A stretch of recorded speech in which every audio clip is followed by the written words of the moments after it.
পৃথিবীতে মানসিক শান্তির থেকে বড় কিছু নেই। যেখানে এটা পাবে সেখানেই চলে যেও।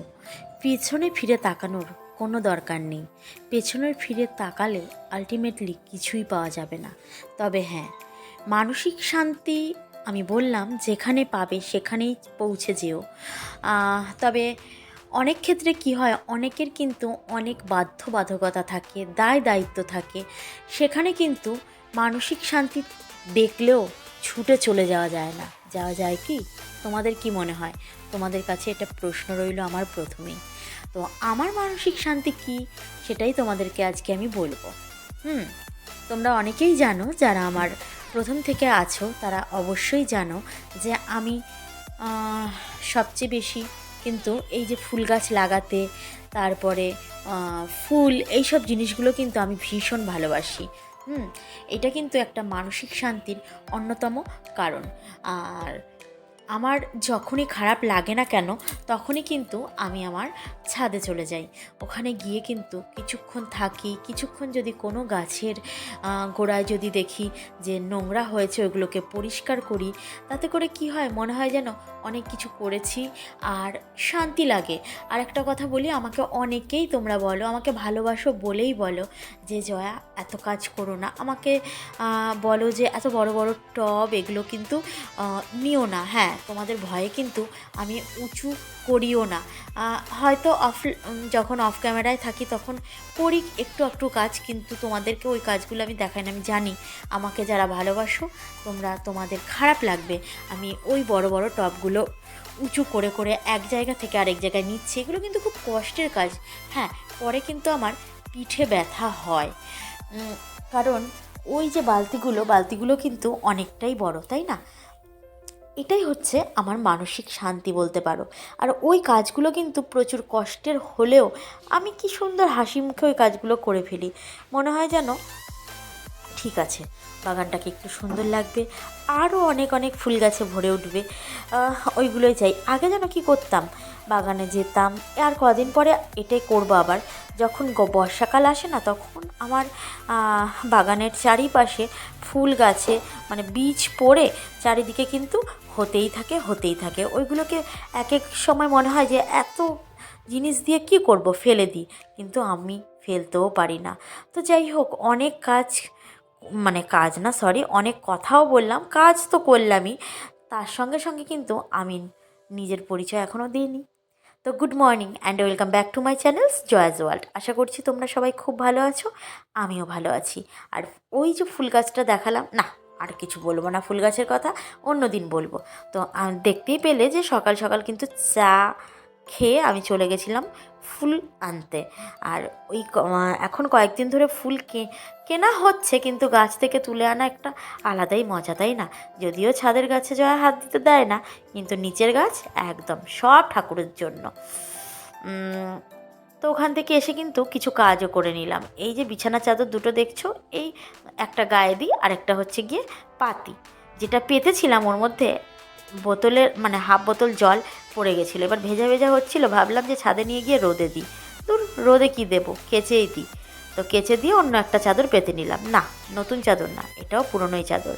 আর খাটের তুলনায় আমি দেখতে পাচ্ছি আমার চাদরগুলো বেশ একটু একটু করে ছোট।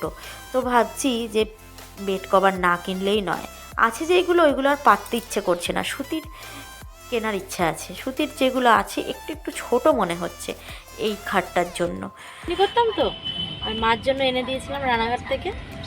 ও বাবা, এই চুল, মার মাথায় তো প্রচুর চুল ছিল, ওই দিয়ে পুরো চুল ঝোপে ঝোপে উঠছে। আর মা বলে, কি এনে দিলি রে ভাই তুই? ভাই না, মা। আহা,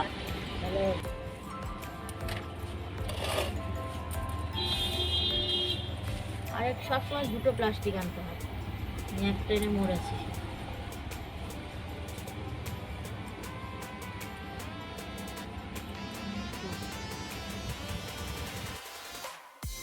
চুলের কালার করতে চলে গেছি একদম ছাদে। আমাদের এদিকে কাজ টাজ সব কমপ্লিট করে একটুখানি কাজ বাকি ছিল, ওই কাজটুকু করব পরে। তো একটা কাণ্ড ঘটে গেছে এখানে, জানো কি?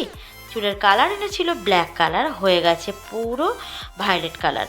এবার কালার করার সময় দেখলাম যে যেগুলো স্কিনে লেগেছে, আমার হাতে লেগেছে, পুরো ভায়োলেট কালার হয়ে গেছে। আর মার তো অবস্থা খারাপ, বলে চুলের কালার কি হবে, স্কুলে যাব কি করে আমি।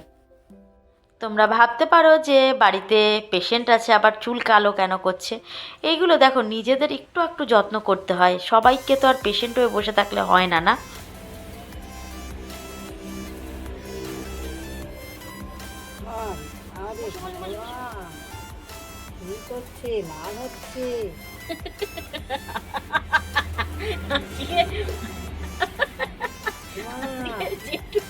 এটা ছিল আমার দুপুরের লাঞ্চ থালি।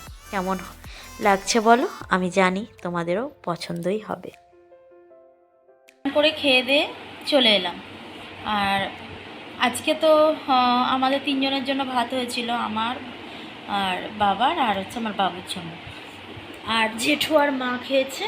আজকে একাদশী যেহেতু ওরা ডালিয়ার খিচুড়ি করে খেয়েছে। তো বাবার তো শরীরটা খুবই খারাপ, কারণ ডাক্তার দেখেছে, ডাক্তার বললো যে ব্রেন স্ট্রোক হয়েছিল, যেহেতু মাথার এই নার্ভগুলো এখন ছাড়ছে, তাই জন্য অসহ্য যন্ত্রণা হচ্ছে। বলছে এই যন্ত্রণাটা সহ্য করতেই হবে, ট্রিটমেন্ট তো চলছেই।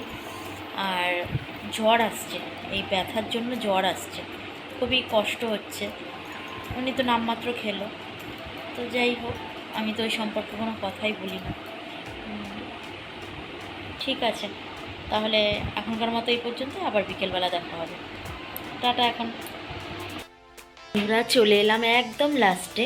আমি এখন ভিডিওটা আমার এন্ড করব, তার আগে তোমাদের সাথে দুই একটা কথা বলে শেষ করব। তো কথাটা হচ্ছে, আমার ফোন আজকে কেন মনে হয় 2-3 দিন ধরেই ভীষণ ডিস্টার্ব করছে, আর ধরাটা পড়েছে আজকে। ব্যাপারটা হলো, আমার অন্য অন্য বন্ধুদের ভিডিও দেখে আমি যখন কমেন্ট করি, এইবারে যেহেতু আমার দুটো আইডি আছে, একটা সাপোর্ট আইডি আর একটা হচ্ছে সাপোর্ট আইডিটা কিন্তু আমার শাশুড়ি মায়েরই ফোন, একদম আলাদা ইমেল আইডি, আলাদা ফোন, আলাদা নাম্বার, সমস্ত কিছুই কিন্তু আলাদা।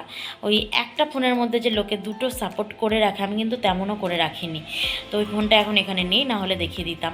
তো ব্যাপারটা হচ্ছে, আমি সাপোর্ট আইডি থেকে কাউকে দেখতে গেলাম, তখন দেখছি যে আমার মেন আইডির কোনো কমেন্ট ওখানে শো করছে না, কিন্তু মেন আইডি থেকেও আমি গিয়ে কিন্তু কমেন্ট করে এসেছি। এবার ব্যাপারটা যে কেন আমি জানি না।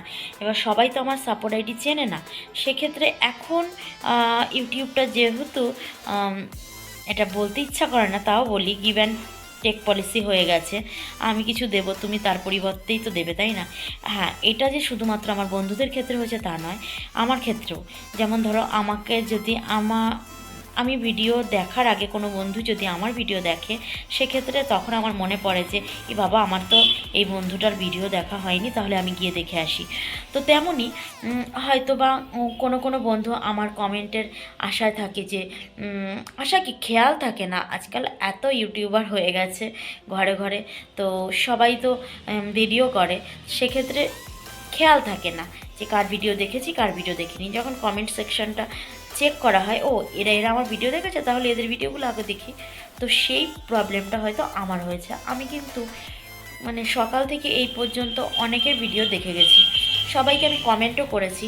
যেহেতু আমার সাপোর্ট আইডি সবাই চেনে না, সাপোর্ট আইডি নিয়ে তো সবার কাছে যেতে পারি না। আর ফোন নাম্বার কি আমাদের সবার কাছে সবার থাকে? যেহেতু সবার ফোন নাম্বার থাকে না, কথা বলতে বলতে একটু বিঘ্ন ঘটেছিল, তাই জন্য ফিরতে হলো।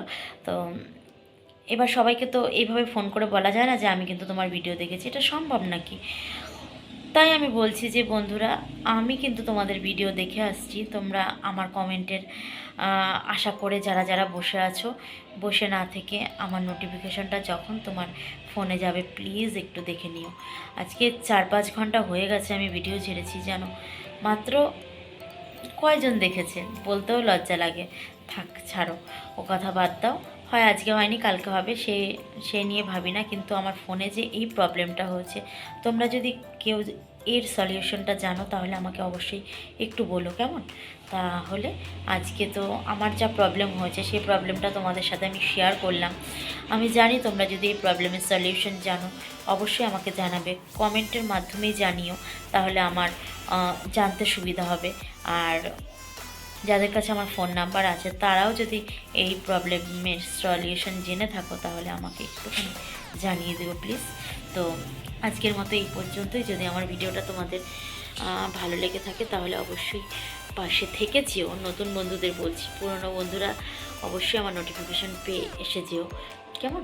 তো আমি জানি না কে কে এই ভিডিওটা দেখবে, যদি তোমরা দেখো তাহলে আমি সত্যি কৃতজ্ঞ থাকবো। তাহলে চলো আজকের মতো এই পর্যন্ত, আবার দেখা হবে অন্য একটা নতুন ভিডিওর সাথে, কেমন? টাটা।